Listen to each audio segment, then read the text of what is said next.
بسم اللہ الرحمن الرحیم۔ بسم اللہ الرحمن الرحیم۔ معزز ناظرین کرام، آج کا ہمارا موضوع ہے سود کی قباحت روحانی و اخلاقی اور تمدنی و معاشرتی حیثیت سے۔ تو آئیے چلتے ہیں بیان کی طرف۔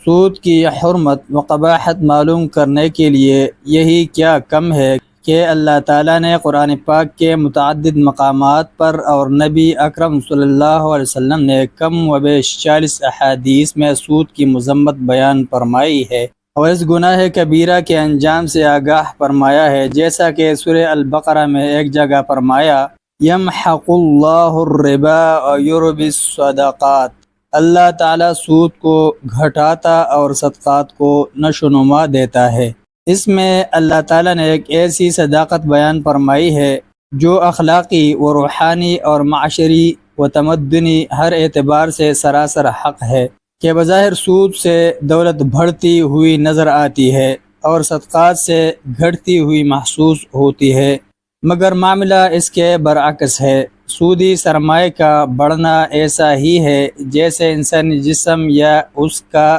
کوئی حصہ بیماری کی وجہ سے متورم ہو جائے تو بھی بڑھا ہوا ہی ہوتا ہے، جبکہ در حقیقت وہ بے جان و بیکار نظر آتا ہے اور اس کا یہ بڑھنا پیام اجل ہے۔ ایسے ہی سود سے جو دولت بڑھتی ہوئی نظر آتی ہے تو وہ بھی نظر کا دھوکہ یا مال کا ورم ہوتا ہے، لہذا سودی سرمایہ بھی کبھی تو آنے واحد میں ہی ہلاک و برباد ہو جاتا ہے، جس کا مشاہدہ سود اور سٹا کے بازاروں میں ہوتا ہی رہتا ہے، یا پھر ظاہری طور پر ضائع تو نہیں ہوتا مگر اللہ تعالیٰ اس کی برکات و ثمرات اٹھا لیتا ہے، اور ایسے سرمایہ دار کاروں بنگلوں کے مالک ہوتے ہوئے بھی سکون کو ترس کر رہ جاتے ہیں۔ اور کبھی ایسا بھی ہوتا ہے کہ سود خور کو یا اس کے متعلقین میں سے کسی کو مصیبت یا بیماری میں مبتلا کر دیتا ہے، اس طرح ان کا ڈھیروں مال نکل جاتا ہے۔ اسی حقیقت کو اللہ تعالیٰ نے قرآن کریم کے ایک مقام پر یوں بیان فرمایا ہے وَمَا آتَيْتُم مِّن رِّبًا لِيَرْبُوَ فِي أَمْوَالِ النَّاسِ فَلَا يَرْبُو عِندَ اللَّهِ، اور جو سود تم دیتے ہو تاکہ لوگوں کے اموال میں شامل ہو کر وہ بڑھ جائے، لیکن اللہ کے نزدیک وہ نہیں بڑھتا۔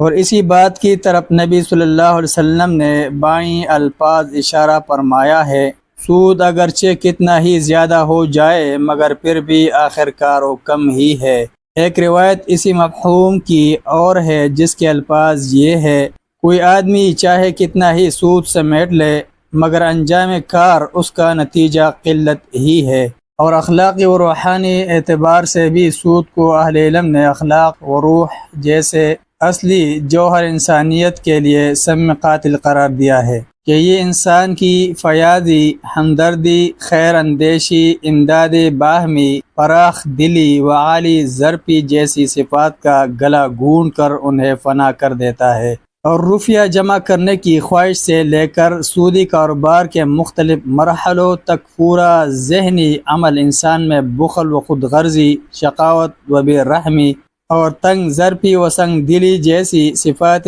قبیحہ کو جنم دیتا ہے، اور جتنا آدمی اس کاروبار میں آگے بڑھتا جاتا ہے یہی صفات اس کے اندر نشوونما پاتی چلی جاتی ہے۔ اور سود کی قباحتوں کو تمدنی و معاشرتی حیثیت سے دیکھا جائے تو ہر شخص بادنا تأمل یہ بات سمجھ سکتا ہے کہ جس معاشرے کے افراد خود غرض ہوں، کوئی شخص اپنے ذاتی فائدے کے بغیر کسی کے کام نہ آئے، حاجت مند کی مجبوری کو دوسرا آدمی اپنے لیے نفع اندوزی کا موقع سمجھے اور اس کا پورا فائدہ اٹھائے، ایسا معاشرہ کبھی مستحکم نہیں ہو سکتا۔ اس کے افراد میں باہمی ایثار و محبت کی بجائے بغض و عداوت نشوونما پائے گی، جس سے وہ سوسائٹی انتشار و پراگندگی کی طرف مائل رہے گی، نتیجتاً ترقی کی رفتار انتہائی مدھم ہو جائے گی۔ یہ سود کی اخلاقی، روحانی اور تمدنی و معاشرتی قباحتوں کا مختصر ذکر ہے۔